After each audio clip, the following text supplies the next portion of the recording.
Alam ko, sadya mo pasalubong. Oh, no! Kumusta yung Canada tour mo? Okay naman. Shin! Ano to? Ayoko Hindi, talaga. Nakita para makauwi na ako. Gaga, oh, ito na yung pasalubong ko sa'yo. Surprise! Baka isapaw ko yung sa kantin. Oh, no! Ay, ang ganda. So may card pa yan.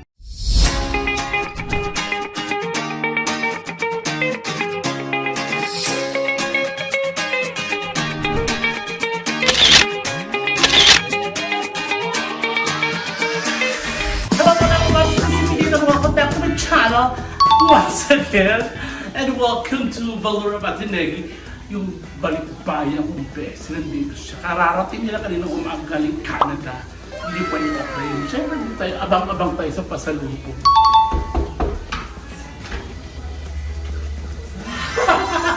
Oh, wala kang itin. Punta dito ka. Kauwi mo lang eh. Ano oras ko dumating? Kaninang umaga. Dumis ka na. Yung friend ko politician. Uy. At the same, at the same, Diyos ka talaga jet setter. Pasok kayo. Siya lang, anong kayo? Pasok. Kala ko kasi grupo kayo. Wow. Wala kang ano? Wala ka bang tinatawag na yung, ang tawag dito, jet lag? Meron nga, kaya nga super nag-aayos ako. Bakit nag-ayos ka? Saan ka pupunta? Wala, dito lang sa bahay. Ganito ako sa house eh.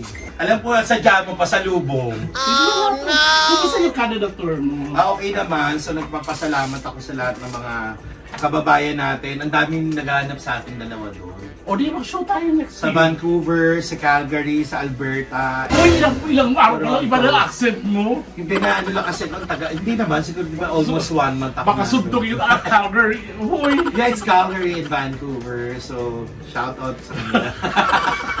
Hindi, Miss na kita bilhin. maraming salamat sa lahat ng mga nanood ng shows namin ni Waki Kiray. Yes, sobrang successful. Nakita Sobrang ko yung mga successful. post niyo. Yes. Tsaka pinipm ako ng mga producers, ang galing-galing niya. Totoo, thank you. Pati yung mga friends ko, sabi nanonood kami, si Michelle Chua, special Nandun mention. doon. Oo, nag-show ka sa Regina. Regina, yeah, oo. Yes, ang mga taga-Regina, Michelle Chua. Regina, then I've been in Red Deer. Hoy! Taga-Nabotas ka. Hindi, na ano ko lang kasi syempre kauwi ko lang. So, alam mo yun. So, hindi na mababali yung dila mo. Hindi ko alam, siguro mga 2 weeks pa to. Akin para makauwi na ako. Gaga, oh, ito na yung pasalubong ko sa'yo. Surprise! Baka isapaw ko yung sa kantin. Oh, no! Parang bago naman ang kwarto mo bilhin. Oo, pinayos. Hindi matagal na siya. Actually, nakita na sa vlog ko ni Tetay. Tingnan mo nga, ang ganda. Ngayon mo lang kasi nakita. Ang laki-laki na, promise. Yeah. Kaya ko dyan sa, taas. Oo, bakal yan kasi iniisip kapag nakitulog ka rito. Kaya ba ako dito? Ay, kaya ako, bes. Ay, Bakit? bakal na. Bakal yan, so kaya ka niyan. Parang wala kang pasalubong talaga. Siyempre meron, mawawalan bang Bex Squad. Siyempre yung sa Mexico, sila lang. Kasi yung sa akin, special lang sa akin. O wala kasi kung maiisip na pasalubong para sa'yo kasi lahat naman nasa iyo na. Wow! Minsan nga sa sobrang dami nung sa'yo, ibinibigay mo na sa akin. Ito yun. Dapat meron ka rin. Yun nga lang yung ano natin. Oo, dapat di pwedeng wala ka. Kasi niwan mo ko sa ere. Pero ang dami mong trabaho, di ba? Oo. Sa trabaho naman yung ginawa ko. Tsaka yung bago tayong trabaho, bes. Oo, abangan mo yun. Oo. Abangan po ninyo yung bago namin trabaho. Actually, kaya first time kong umuwi, dapat mag-stay pa ako ng 1 buwan pa. Hindi na pwede, di ba? Hindi na pwede kasi may maraming trabaho at marami akong gagawin. Dapat kanina, may trabaho ka na. Ako sumalo ng trabaho mo. Sa'yo to. Oo. Kasi kailangan yung pagpahinga. Kasi ano oras ka lumapag dito? Mga 7 a.m. na. Tapos syempre gine-jetlag pa ako. Tapos nagbahis ka pa. Pag nabayis ako. Oh, no! Hindi kasi Nagbahis! from Calgary, nag-flight kami ng Vancouver, tapos Vancouver to Manila. Diretso. Syempre may pasalubong ko sa'yo, pakikita ko na. Siyempre, kailangan. Dito na muna ako. Shin! Ano to? Ayoko Hindi, talaga. kasi naka-ano yan, hindi Shein, inano ko lang. Kasi di ba pagka umano ko, naka-box. So, binigyan kita ng tracksuit ba yan? Tracksuit? Tracksuit pala. Na Adidas na gusto mo. Ay, okay. So, ayan. Tapos eto, may box to. Binili kita ng tsinela. Ay, kasya sa akin. For sure magugustuhan ko. Ikaw na magbukas. Teka lang muna, ang ganda, mga labo. Kasi may nahihilig ako isang mga tracksuit. Eh, mahilig ka sa ganyan, di ba dati ako mahilig sa ganyan? Siya nahihilig dati. Kaya kasya sa'yo. Ang ganda. Kasi dito, yung mga tracksuit sa Adidas, Hindi kasya sa'yo. hindi kasya kasi Asia ng ano nila eh. Ito kasya sa akin. Eh doon ano, Bakit daw ang panugtungan ko ito dito?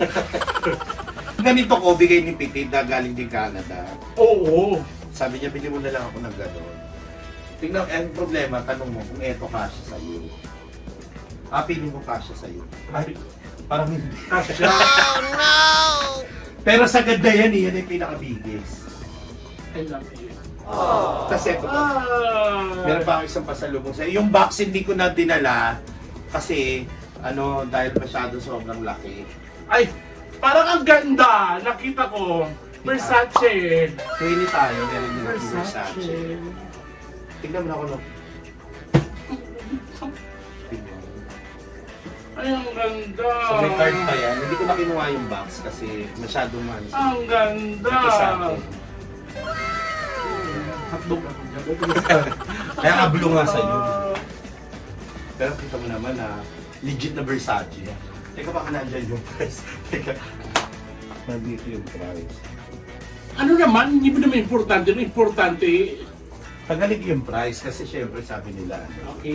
Babay na mga labababs. Okay, babay na ako, bes. Hoy, mamaya ka ng buhay, kumain ka muna. Una ko nakita ng ganitong tsinela, si Mime. Meron siyang kulay red. Oo. Tapos sabi ko, ay ganda naman yan. So hindi makasya sa akin si tsinelas ni Mime. So kaya eto, binili ko. Bumili ko ng red, binigay ko sa yung blue. Iba si Ben. Tapos may pasalubong din sila Mime, syempre. Kasi Mime, gusto niya lang medyas. So binili ko siya ng medyas. Hindi man ganun karami kasi ang mahal nga ng isa. Okay. This is Lululemon. Ay, ang mahal niyan. Ang mahal nito, di ba? Ang mahal niyan, $100 may kitang isang Oo. medyas niya. Oo. So ito, regalo ko kay Mime. Sabi niya sa akin, Pati nga, ito rin kala niya kay kay Mimi. sabi ni Mime, gusto ko lang ng medyas. So gusto ko sana siya ibili ng mga kakaibang medyas. Kaya lang si Mime kasi alam ko, ng medyas niya, yung, di ba? So, binili ko siya ng Lululemon. Eh, ang mahal nito isang. Tapos, yung mga next one, may regalo silang mga makeup. Ayan. So, nakaano na yan. Ayan, makeup. Si Tonton, si Teta, si Kuya MC. So, yun lang. Hindi naman ako masyado namili. Kung meron ng kay Mimi, Oo. alin din ang kay MC. Kay MC, eto. Alam ko eto, kay MC. Lahat? Hindi. Oo, lahat. Kay Tonton to. Ito kay Tonton. Ay, pati nga. Ano nilabas? Eto. Meron ka din dito eh. Kay Tetay. Kay Tonton, kay Tetay. Alam ko, eto kay MC. Eto kay, sa iyo yan. Dami ito. Wala na, tama na. Lalakit lang. Chicheria. Wala na chichiri, hindi naman ako. Alam niyo po, kami pa nag-abroad, hindi na kami mahilig yung yung bibili ng mga chocolate, ng Siyempre. So, binibili na lang namin yung mga wala tayong, yung mahirap mabili rito sa Pilipinas. Thank you, I love you. Kasi ako dito, promise. Oo naman, mahal yan, no? Hindi, ganun talaga kami. Ganun talaga kami. Nung abroad ako, siya rin na pinakamarami kong pinasalubungan. Maraming salamat, Belen. Belenda. At saka ang bilis mo naman, kauwi ko lang, pumunta ka kagad dito. Hindi ka man lang nagpahinga. Miss kita ito naman. Pero ikaw kasi, nabalitaan ko kasi na wala ka din sa Manila. Balita ko, inuwi mo yung boyfriend mo dun sa Bicol. Hindi, di ba nakano kami namin eh. Naggandara. Saka ba't ka nag-green ng mata? Baka alam mo, maganda ka dyan. Mukha kang taong lumo. Oh no! Nawala lang ako, nag-green, nag-pink ka na. Gano'n. Pero happy ka naman dyan. Sobra. At syempre, i-wish mo naman ako ng good luck kasi palis din ako, sunod di ba? Yes, oo, kasi kaya gusto ko naman i-good luck yung aking kaibigan na si Belen, si Petit, kasi may show siya sa Amerika, mga kapamilya, kaya yan, manood kayo, yung Winter on Fire, with Joseph Marco, Aljur, si Vin Adbrenica, Tsaka yung kamukha mo, at ang kamukha si RC, Aulaba, tsaka hindi, Munoz, ayan, may show. Ang ganda ni RC Munoz, ikaw ang inulaga. Wow. Wow. Ano, For sure, gesture siya. Papalakpak kayo paglabas nila. Hindi, siyempre, sobrang proud ako kay Pitit kasi ngayon nakakapag-abroad na siya ng shows, Yes. di ba? After how many years after the pandemic, nakakaalis na siya. Siyempre, happy ako sa sister.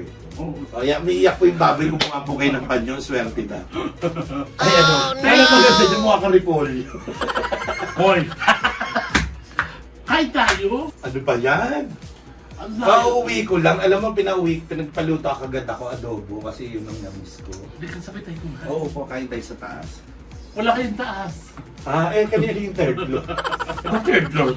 Ayan, ang napaka-generous ng Ate Belenyo. Imagine buong Bex Squad binigyan niya talaga. Oh, yung mga na-mention niya, yun lang muna bibigyan. Pero sa ilalim, meron pa. Lalo sa kinamiso. Actually, hindi ko pa naayos yung maleta ko. Nandyan. Chad, Nandyan pa yung luggage. Meron siya. Ayan pa. Oh. Ano pa yung mga luggage? Hindi ko pa siya naayos. So, ayusin natin. Naka-achieve ka ng Canadian. Hindi eh. Hindi, alam mo naman sa grupo natin, ako lang yung manang, di ba? Kami ni MC. Ikaw talagang kayo talagang mga pagalaw. Ikaw, Oh, si no. Kitty, si Yes. Miss O, Kami talaga, oo. si Tetay mismo. Lassie, Si Tetay. Si Lassie! Si Si Lassie gusto niyo pinuputok sa mukha talaga. Oh, no. Oo, yung sinasaboy Tapos dito. lalagyan ng asin. Lalagyan ng asin. Tapos lalagyan ng bawang sa ibab. Uy, alam mo, first time kong galing ako ng Vancouver kasi may mga nakakilala ako doon sa Vancouver. Sila Tiny, sila Mara, sila... Mga bakla yan, mga bakla. Hindi, magrupo to ng mga tomboy. Tapos ang babait nila sobra, tapos si Papa Kong, saka si Mama Kong. Si Casey, nandun na rin. Si Casey pala, yung Casey, nasa Vancouver. Yes. Yung pinakamagandang transgender sa Vancouver. Nandun na sila, tapos nagbumisita kasi... Tsaka gusto ko lang i-flex. Binigyan din pala ako ni Casey. Binigyan mo na kay ate. Inabot sa akin ni ate. Binigyan ako ni Casey ng MAC NC45 tsaka isang Yes. eyeshadow na palette. Thank you. Kaya yan, yung mga pupunta Nasa tayo kotse na kasi binigay sa akin ni ate. Pababa. sa bakasyon, pupunta tayo sa Vancouver. Oo, huli. Aampunin tayo. Sa Holy Week doon tayo magbabakasyon. Tirahin natin sila. Yung isa doon, yung Tiny, gusto kong banatan. Oh, Baka may relationship Hindi, napakabait. Alam nyo, ang tagal ko na nag-a-abroad. Tapos nagpunta kasi si Casey, barkada ko talaga dati pa sa Bataan. Oo, barkada So natin. nagpunta na, parang nag-migrate na ng Canada. So from Toronto, pumunta ako ng Vancouver, 5 hours flight. Nagkita kami, nagstay kami sa kanila. Tapos nung naghiwalay na kami, first time ko umiyak na, ay ayoko pang umuwi. Totoo, napamahal ako dun sa grupo Hindi, nila. actually, hindi pa dapat siya uwi. Kaso tinawagan ko siya. Oo. Ate, kailangan mong umuwi. Kahit dahil kayo sa bagong show. Yes, abangan nila yan. Nandun kami. Yes. Ako, si Divine Tete, tsaka ang ating Negi mo. Basta, pero alam niyo na yun, nakita niyo na sa social media. Lumalabas sa social. At nag-taping na po kami ngayon. Oo. So ngayon mga Labababs, dahil ang pait-pait na ng panlasa ko, kailangan ko nang kumain, kaya na tayo. At syempre, maraming salamat natin Negi. I love you. At syempre na-miss ko si Belen. Ako rin maraming salamat sa mga kalabababs natin. And of course, pasalamatan din natin yung nanood nung natin, vlog with this, yung Discovery Night! Discovery Night, ang taas ng views. Oo, Maraming salamat. Ang daming sa TikTok. Yes, ayan. Thank you po. Thank you, Yorme. At syempre sa mga Labababs natin na patuloy na nanonood sa channel ko, maraming salamat. Ayan, please, yung mga ng vlog ko, huwag kayong mag-alala. Babalik na ako sa vlogging. Yeah. And please to subscribe my YouTube channel, Ate Negi, at lahat po ng Bex Squad. With Ate Meme. May vibe. Yan, Ayan, Bex Battalion, Bex Friends, Tetay. Chan, Tetay. Yun. So, Yun. alam niyo na yun. I love you mga Labababs!